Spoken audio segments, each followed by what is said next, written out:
Ben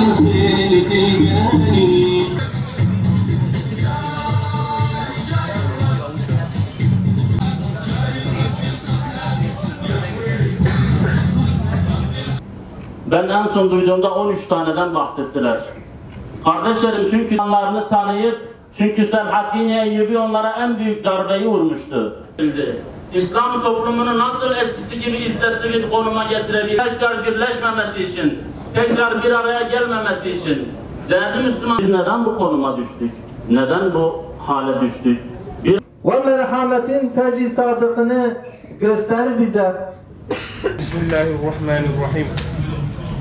Elhamdülillahi Rabbil alemin. Vessalatu vesselamu ala Resulina Muhammedin ve ala alihi ve sahbihi ecmain. Alemlerin Rabbi olan Allah'a hamd ve senalar olsun. Bismillahirrahmanirrahim.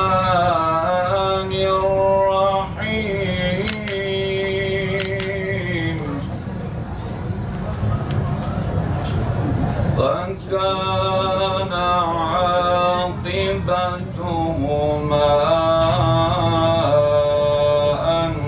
أَنَّهُمَا فِي النَّارِ خَالِدَيْنِ فِيهَا. Bu bir avuç insanı helak edersen Mescid-i Aksa'da sana ibadet edecek kimse kalmaz. Duanı kabul buyursun Allah. Sübhan olan Allah, azim olan Allah, kerim olan Allah. Es-salatu vesselamu ala Resulina Muhammedin ve ala alihi ve sahbihi ecmain. Hamdolsun kapkaranlık bir gecede simsiyah bir taşın üzerindeki karıncanın dahi ayak sesini işiterek ona yardımını gönderen Allahu Teala'ya salat ve selam olsun. Mücahitlerin önderine, insanlıkları karanlıktan aydınlığa çıkaran Hazreti Muhammed Aleyhisselatu Vesselam'a, onun pak ve tertemiz ehli beytine, her biri gökteki birer yıldız olan Allah Resulü'nün o güzide ashabına ve bugünün mücahitlerinin önderlerine, Muhammed Dayf'a, Ebu Ubeyde'ye ve o yolda gayret eden, onları takip eden tüm mümin ve müminelere olsun inşallah. Değerli kardeşlerim, 7 Ekim'den bu yana Gazze'de tarihte okuduğumuz vahşetin canlısını, belki bir kat fazlasını gözlemliyoruz, izliyoruz. Tabii bizim bu izlediklerimiz bu işin gözüken yüzü. Kardeşlerim, İsrail'in hedefleri ve amaçları var. Bu hedefleri, bu amaçları birer birer gerçekleştiriyor ve bunu yaparken de kimseden çekinmiyor, kimseden korkmuyor. Neydi bunların birinci hedefi? Bir yeri, kendileri için kutsal sayılan bir beldeyi önce işgal etmek ve bunu yapıyorlar. Peki işgal ettikten sonra işgal ettikleri toplumları İslamsız bir hayat haline getirmek, o insanları İslam'dan uzaklaştırmak, kendilerine köle yapmak. Çünkü Yahudi olmayanların ancak köle olma gibi bir amaçları olabilir. Başka yaşama hakları yoktur. Şayet bunu da başaramazlarsa en son ne yapıyorlar kardeşlerim? İnsansız bir toplum haline getirmeye çalışıyorlar o memleketleri. İşte bugün Gazze'yi İslamsızlaştıramadıkları için insansızlaştırmak istiyorlar. Bakın, birçok İslam ülkesini İslamsızlaştırdıkları için bugün Müslümanların sesi çıkmıyor. Bugün İsrail öldürdüğü insanları gizlemiyor. Gözlerimizin içine soka soka bakın diyor, ben öldürüyorum. Çocukları da öldürüyorum. Anneleri de öldürüyorum. Yaşlıları da öldürüyorum. Hastaneleri de bombalıyorum. Okulları da bombalıyorum. Gücü yeten varsa gelsin bana karşı çıksın. Var mı öyle bir devlet? Kardeşlerim, çünkü biz İslam'dan uzaklaştık. Biz izzetimizi kaybettik. Eğer biz gerçek manada Müslümanlar olsaydık, gerçekten Rabbimizi razı edecek hal ve davranışlarda bulunsaydık, bugün İsrail bunu yapma cüretinde bulunabilir miydi? Kim karşı koyacak? Yemen oradan İsrail'e füze fırlatırken Kabe'nin sahibi konumunda olan Suudi Arabistan mı karşı çıkacak? Amerika Birleşik Arap Emirlikleri mi karşı çıkacak? Kim yapacak kardeşlerim? Bugün öyle bir hale geldik ki, öyle bir konuma geldik ki kardeşlerim, korkuyorum ki biz kahrolsun dedikçe yaşasın dediğimiz kardeşlerimiz daha fazla ölüyor. Biz yok olasın İsrail dedikçe İsrail daha çok kardeşlerimizi yok ediyor. Demek ki bu işte bir terslik var kardeşlerim. Burada yazılmış, İsrail güçten anlar. Gerçekten İsrail dur demekle durdurulmuyor. İsrail'i duracaksın diyerek ancak güçten anladığını bizim anlamamız lazım. Kardeşlerim, İslam tarihinde İslam'ın izzetli olduğu günlere bakın. Beni Nadir, Beni Kaynuka Yahudileri ne yapmışlardı? Beni Kaynuka pazarında bir annemizin türbanıyla çarşafına hakaret ettiklerinde Allah Resulü Aleyhisselatü Vesselam orduya ayaklandırıp onların katlini vacip kılmadı mı? Katletmeyecek miydi? Fakat Abdullah bin Übey bin Selül'ün ricasıyla, baskısıyla belki de Allah Resulü belki işlerinden bazıları Müslüman olur niyetiyle onları bağışladı. 3 gün içerisinde Medine'yi terk etmelerini onlara söyledi.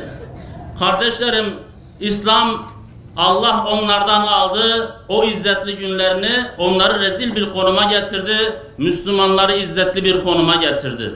Ama bugün maalesef biz İslam ümmeti olarak şerefimiz ayaklar altında çiğneniyor. Kardeşlerim, Kudüs bizim kırmızı çizgimizdir. Kudüs bizim aynamızdır. Eğer ümmet Kudüs'ü özgürleştiremezse vallahi kendi namusunu temizleyemez, kendini paklayamaz. Eğer kendini bu dünyada tekrar izzetli günlerine kavuşturmak istiyorsa kardeşlerim, Kudüs'ün özgürlüğü için elinden gelen bütün gayret ve çabayı sarf etmesi gerekiyor. Kardeşlerim, tarihi biz okuyoruz. Kur'an bir tarih kitabı değildir ama bize tarihten çok örnekler veriyor. Allah Resulü Aleyhisselatü Vesselam'ın hayatını okuyoruz. Onlardan örnekler almaya çalışıyoruz. Kardeşlerim, bugün belki de çok siyeri okumaktan çok Gazze'de yaşanan olayları çocuklarımıza anlatmamız lazım. Bizim konuştuğumuz siyeri bugün oradakiler yaşıyorlar. Allah Resulü Aleyhisselatü Vesselam'ın hayatında, onun ashabının hayatında gerçekleştirilen olayların aynısı bugün Gazze'de de gerçekleşiyor kardeşlerim. Öyle olaylar yaşanıyor ki kardeşlerim, bakın şu olaya. Allah Resulü Aleyhisselatü Vesselam döneminde yaşananlarla anlatacağım meseleyi bir kıyaslayın. Ne kadar da birbirine çok benziyor. Baba evladını alıyor kucağına, belki 5 yaşlarında, 6 yaşlarında. Çocuğu şehit olmuş, kefenlemiş, çocuğunu götürüp defnedecek. Ona ne diyor biliyor musunuz? Ey evladım, sen Rabbinin yanına gidiyorsun. Sen Hazreti Muhammed Mustafa Aleyhisselatü Vesselam'ın yanına gidiyorsun. Eğer onun yanına gidersen ona söyle ki vallahi babam seni her şeyden daha çok seviyor. Kardeşlerim, böyle bir olay İslam tarihinde Allah Resulü Aleyhisselatü Vesselam döneminde ancak görebilirsiniz.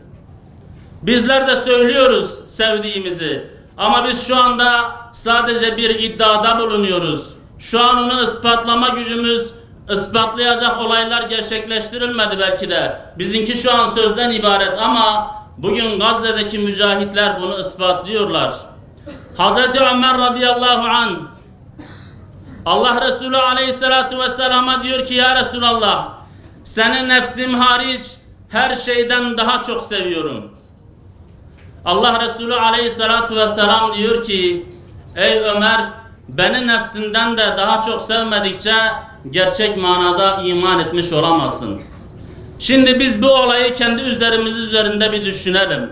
Şayet biz olsaydık vereceğimiz cevap, Allah Resulü bize böyle bir soru sorsa, onu görmüş olma şerefine kavuşsaydık, hemen derdik ya Resulallah, seni nefsimizden de daha çok seviyoruz. Hazır cevap. Ama Hazreti Ömer böyle yapmıyor. Bir kenara çekiliyor ve düşünüyor.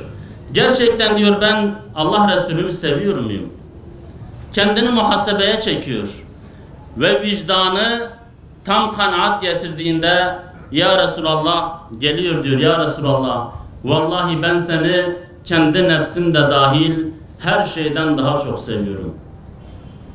Allah Resulü aleyhissalatu vesselam işte oldu diyor ey Ömer. Kardeşlerim, gerçekten biz Allah Resulü'nü ne kadar seviyoruz? Allah Resulü bugün içimizde olsaydı bugün Gazze'deki olaylar böyle olur muydu?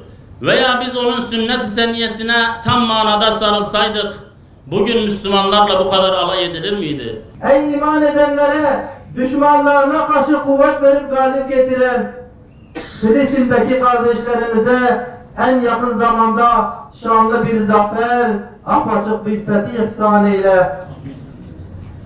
20.000'i aşkın şehit, 60.000'e yakın yaralı, yıkılan evler, virane olmuş şehirler, sığınacak bir yeri, başını koyacak bir çadırdan bile mahrum olan bu asrın aziz ve şerefli Gazze halkına sabır ve metanet ver. Filistinli annelerimizin ve bacılarımızın üzerine sekinetini indir. Yaralarına şifa ver. İşgal çetelerinin elinde esirlerini esaretten kurtar. Mescid-i Aksa'nın da esaretten kurtulduğu günü bize göster. Amin. Velhamdülillahi Rabbil alemin. İlâ şerefin nebi ve ali ve ashabihi ve hususen ilâ ervâhi şehid-i İslami vel Kur'an. El Fatiha.